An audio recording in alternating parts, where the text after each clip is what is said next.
extreme service and support compared to 74% of other industry leaders. Now let's get to the meat of why everybody's on here today, to talk a little bit about wireless technology and their wireless WiNG, or wireless next generation technology. So before they went to the drawing board to develop WiNG, the traditional wireless LAN solution approach was really a hub and spoke, where everything got forwarded to a controller. At the controller, there was a firewall, so if there was a denial of service attack, it would make its way through the network but stop at the wireless LAN controller. If you were doing voice applications, your packets would go over the wired medium to the wireless LAN controller. It would then place QoS tags on there and then forward it off to wherever it needed to go. And the variety, overwhelming number of services such as captive portal, which is like your hotspot server, radius, etc. All these types of things were existing on the wireless LAN controller. A couple of downsides to that was before you could realize any of those services, first off, your traffic had to traverse your network to get to the controller. And secondly, it really was a bottleneck, essentially doubling the amount of traffic you have on your network. When we started to see more advanced speeds come up, like 802.11n and beyond, that's when the folks who developed the extreme WiNG technology realized it was finally time to really start leveraging bandwidth at the edge.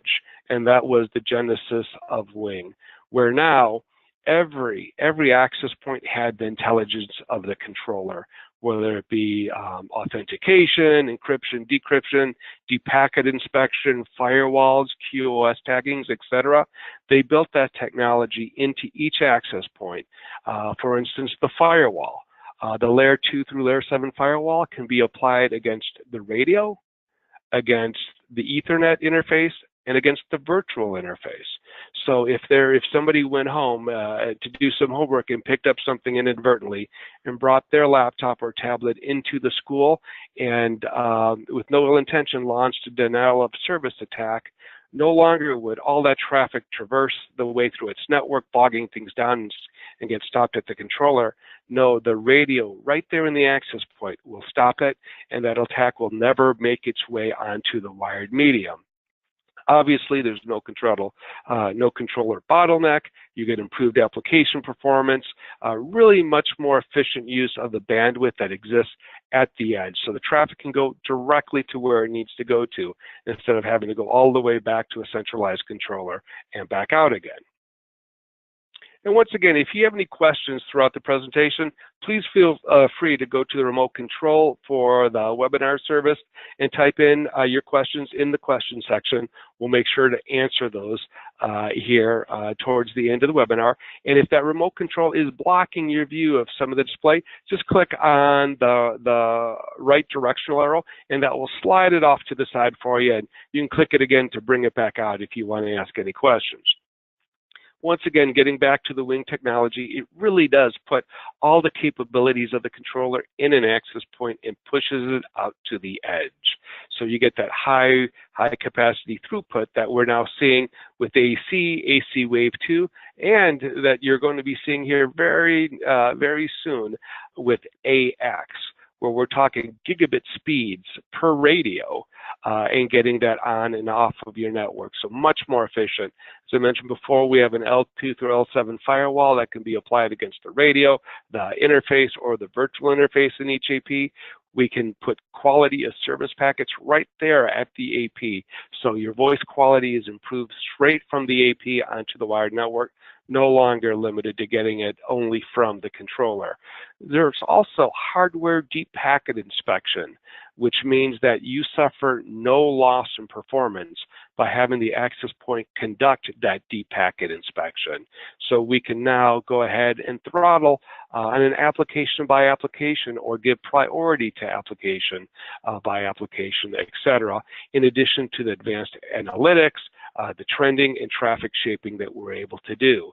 I know many of you, of our existing education customers that are on the webinar today, have had an issue, at least initially, with classrooms utilizing video on YouTube, where once again YouTube will negotiate the highest quality screen resolution as possible. So if it sees you have a fast internet connection, it will stream 4K video to your Chromebook or to your laptop. That's not a big issue for those with big pipes until you start to get a number of people doing the same thing. 4K video from YouTube takes about 45 to 50 meg per video stream.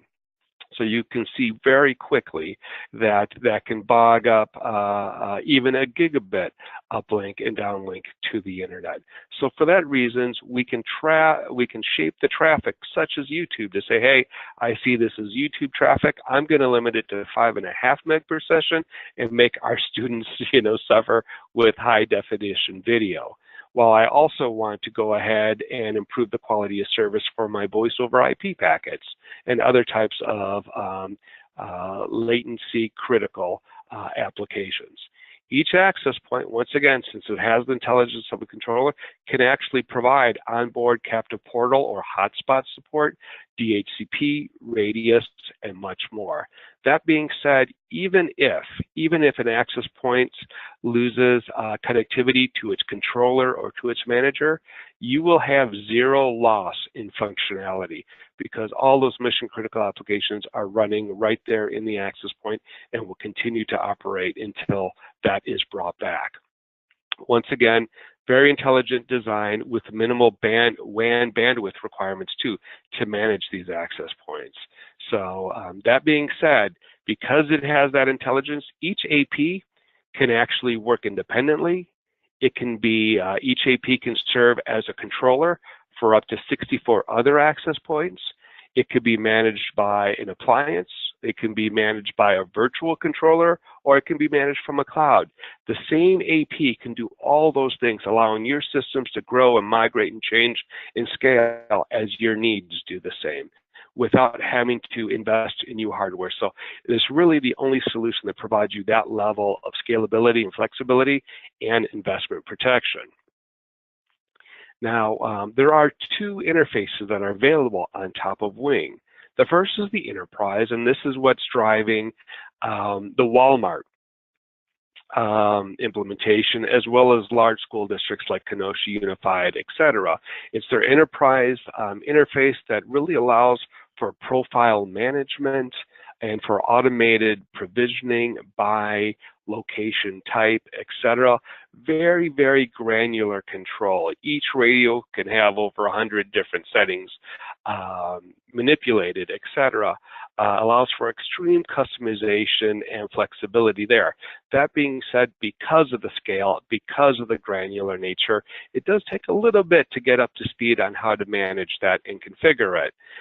Extreme Networks has invested heavily in their cloud product and come up with the EzCloud interface now, which takes industry best practices and places those settings on the radios, etc., really simplifying the setup process and procedure and expediting it dramatically while providing all of the key features that most enterprises and school districts would like to see in their wireless network.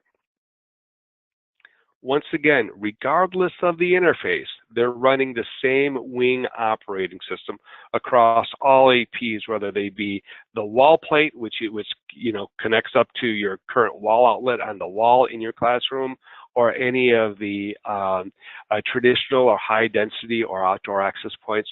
All can be managed the same way, and you can move the access points between interfaces.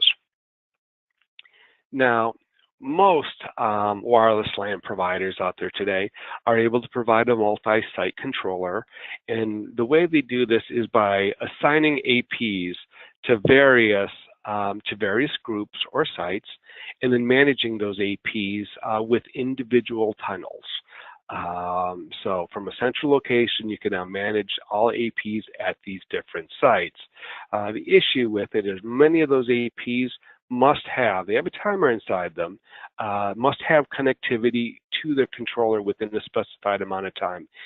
If connectivity is lost, the access points for a prolonged period of time, the access points will cease to operate because of the licensing restrictions, etc. So you have that limitation. You have limited functionality at the edge because a lot of the brains and operations still take place at the controller, such as authentication for roaming and those types of things. If you lose connectivity in many solutions, you lose the ability to roam. And it's very bandwidth intensive simply because each one of these black lines here represents a tunnel for management of an access point. So depending on the size of your implementation, it can really take up a tremendous amount of your bandwidth just to manage those APs and to have them reporting. Conversely, when we look at the WiNG technology, whether you're using the cloud interface, the cloud appliance, or running it as a VM on your own servers, or the enterprise interface, they use the same technology with what we call a site manager or RF domain manager. Seeing that the access points are so intelligent, they'll hold an election between themselves at a given location to see who has the most capacity to do so, and there'll be a site manager will be elected, and he will collect all the statistics and forward them back to the cloud or the appliance or the virtual managing controller. He will issue configuration instructions. He'll also manage smart RF to help quickly settle down and configure access points, channels, signal strength, recover from any coverage holes that may exist, those types of things.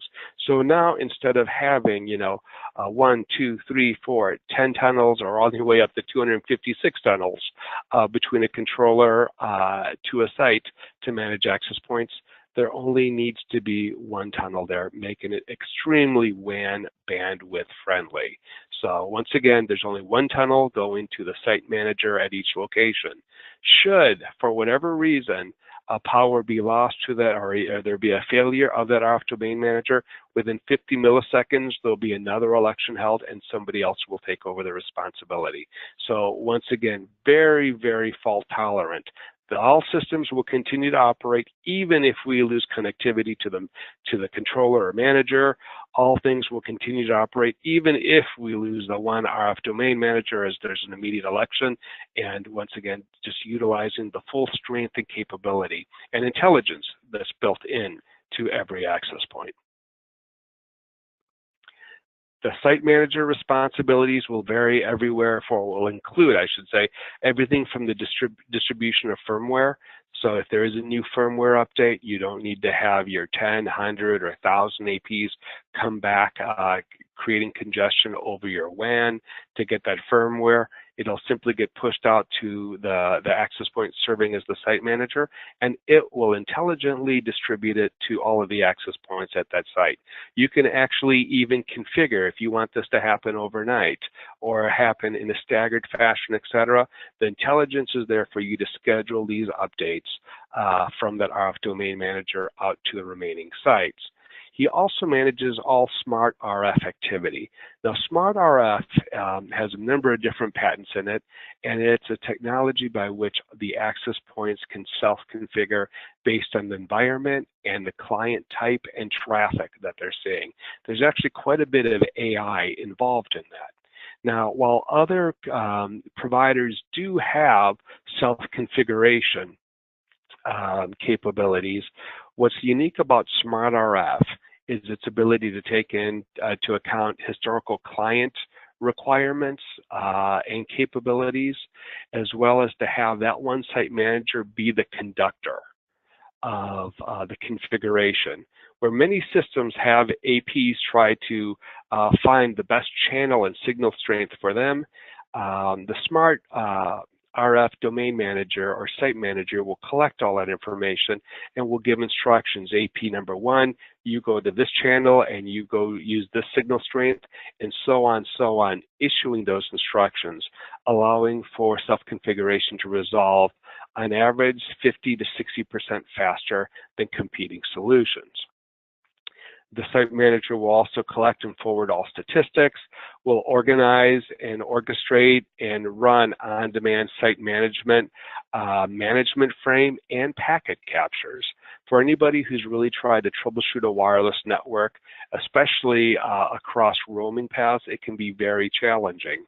So what we're able to do with the WiNG technology is say, for this site, I want to track all devices or a particular device or several devices as they roam throughout the network. And that site manager will issue instructions to each access point there that says, hey, when you see this device, if he's roaming onto you or off of you or is on you, I want you to forward all of those management packets or Ethernet packets to me for analysis. So once again, with a click of a button, you have unparalleled access and troubleshooting techniques there. In addition, he can also issue commands for a site-wide or from an AP-specific command for an AP to actually ping something on your wired network or a wireless device to verify that if a client is having issues, there's not an issue with the wired network firewall, and to ensure that there is also wireless communication and connectivity existing between a particular access point and a client. Now, the ExtremeCloud EzCloud interface really does take the industry best practices and applies all those settings by default right onto the radio, making configuration really a three-step process. There's actually no configuration that needs to happen on the access points. You just plug them in, make sure they have access to the internet, and they will automatically check in and get licensed from the cloud and begin to receive their configurations. It provides analysis and visibility by system, by site, by AP, by wireless LAN, by user, and much more. So you really will get unique insights that really cannot be provided by too many providers out there. Obviously provides application performance analytics, environmental insights, and really provides a way to pay as you grow, as there's no large investment in hardware. You simply purchase the subscription-based license as you begin to add more access points. And I know there's some hesitation, and there seems to be, and it varies from location to location. Do I want something that's cloud-based, or do I want something that's on-prem?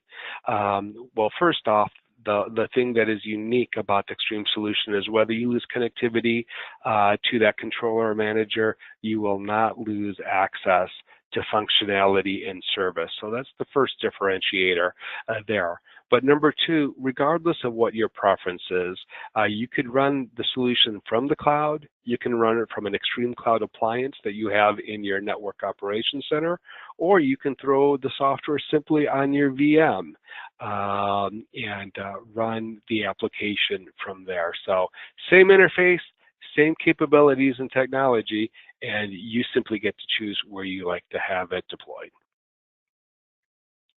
So I mentioned before that setting up the wireless network using the EzCloud interface is as simple as 1, 2, 3. First thing you would do, and we'll do a live demonstration of it here shortly, is to set up your wireless networks, to give it the SSID, to provide the authentication type. Are you going to be requiring a captive portal or hotspot login? Are you going to be requiring radius on authentication, a pre-shared key, etc.? What VLAN you want to throw that onto. Now down here on the bottom right-hand side, here's just a sample that already comes with the solution. Once again, there's a BYOD solution or an onboarding solution built into every WiNG device. So there's already samples of these templates.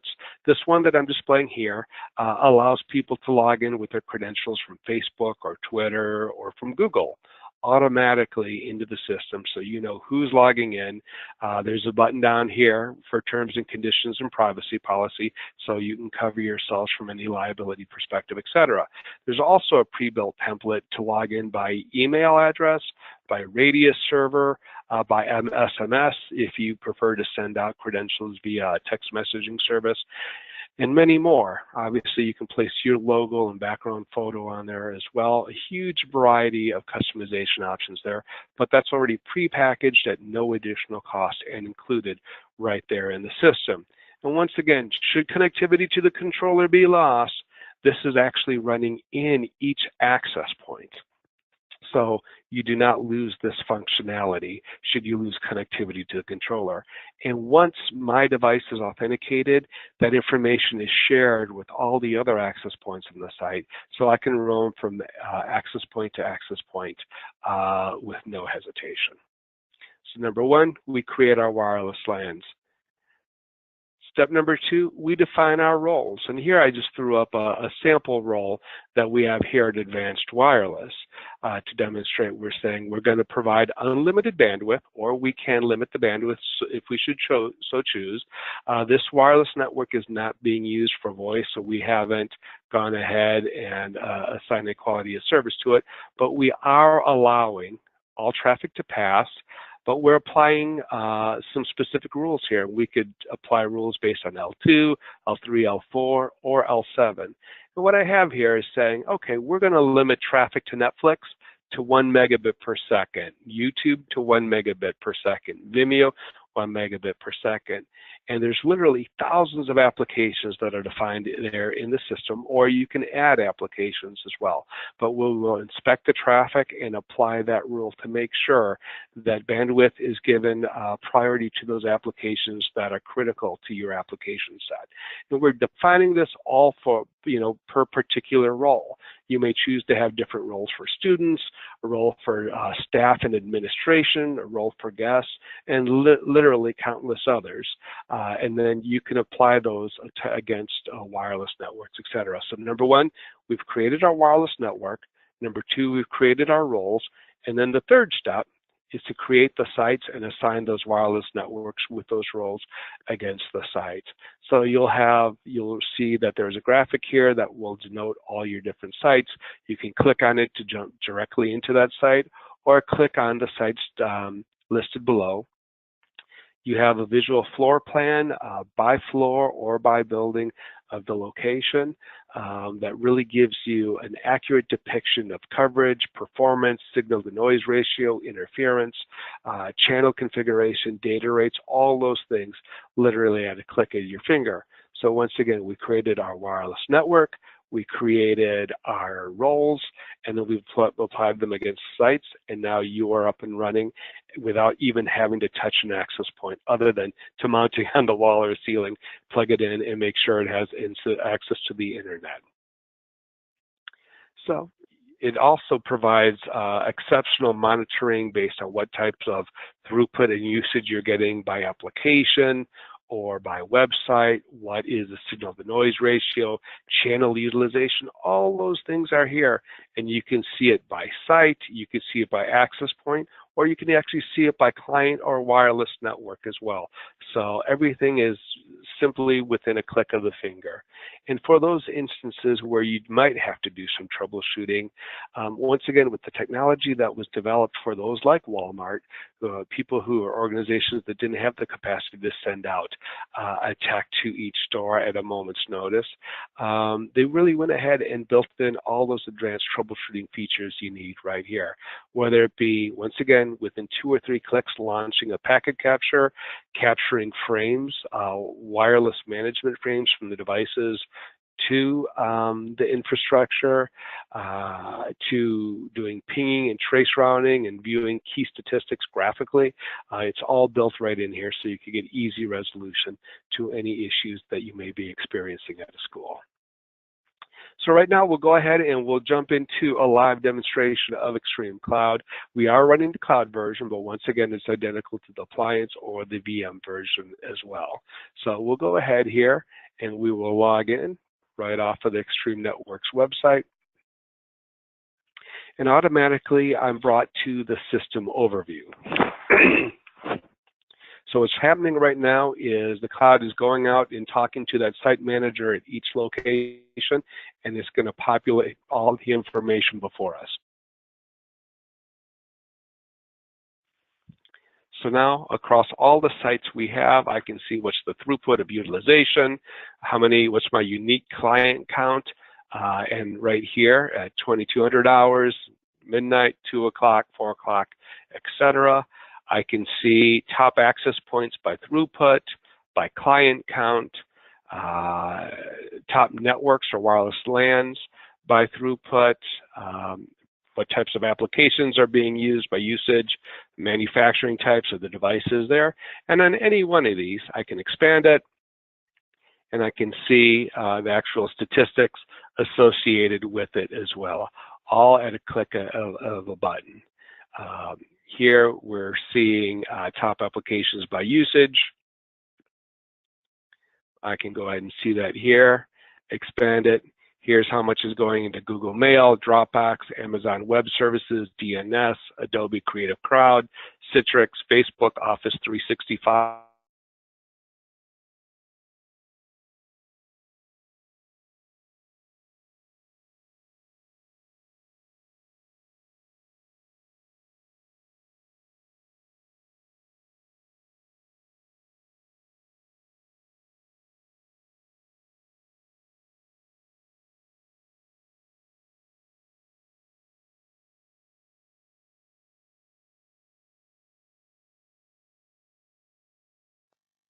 And right now we're looking at it over a 24-hour window, but I can say I want to see it over the last 24 hours, the last 8 hours, 7 days, or 31 days.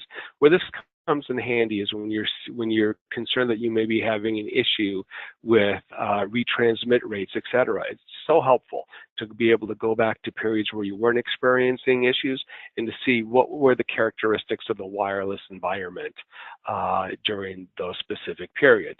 Now, all of this right here, this whole overview right now is customizable. You'll see I actually have 4 here. I have one that's the default.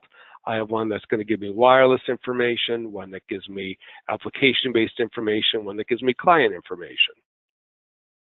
I can customize any one of these at any given time and actually add additional pages if I would want by simply going into here, selecting the layout I want to use, and the widgets with all the different information data sets that I want to see, and I just simply drag those into place.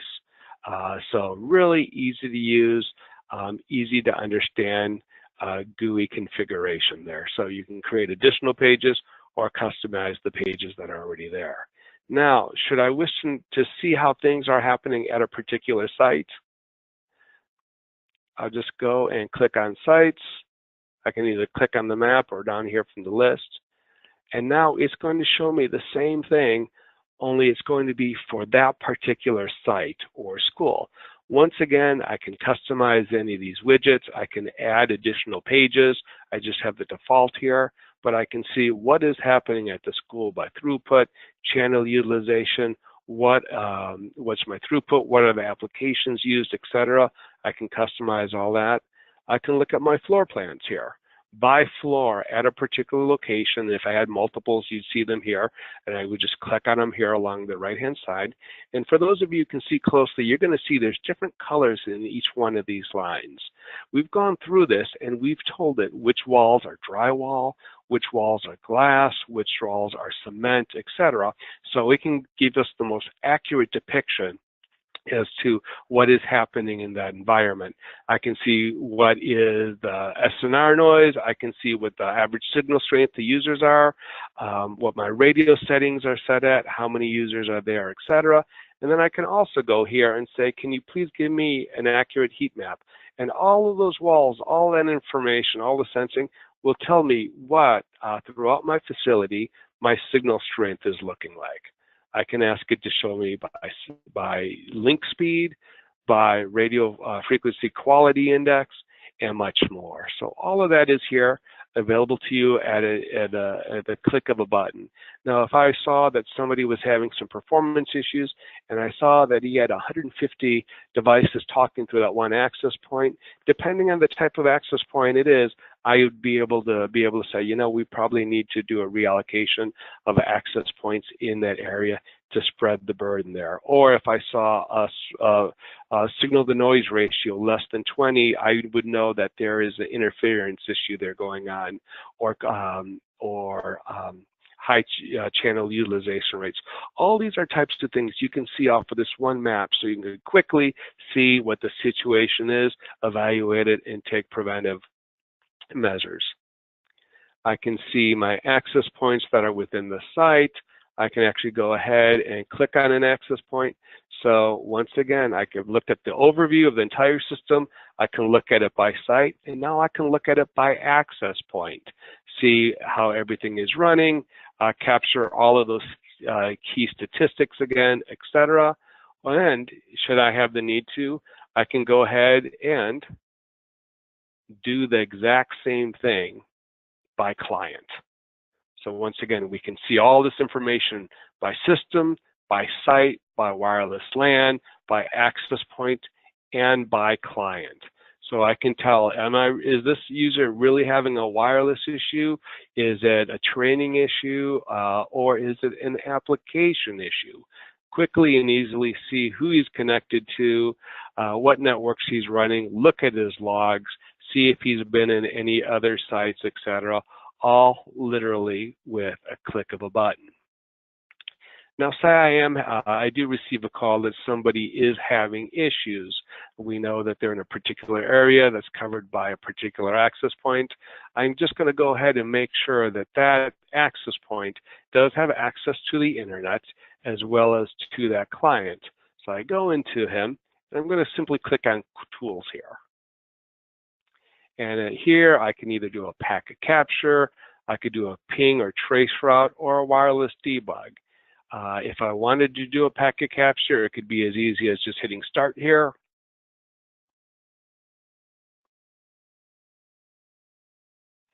The cloud sends down to the site manager sends it down to that AP, and now I have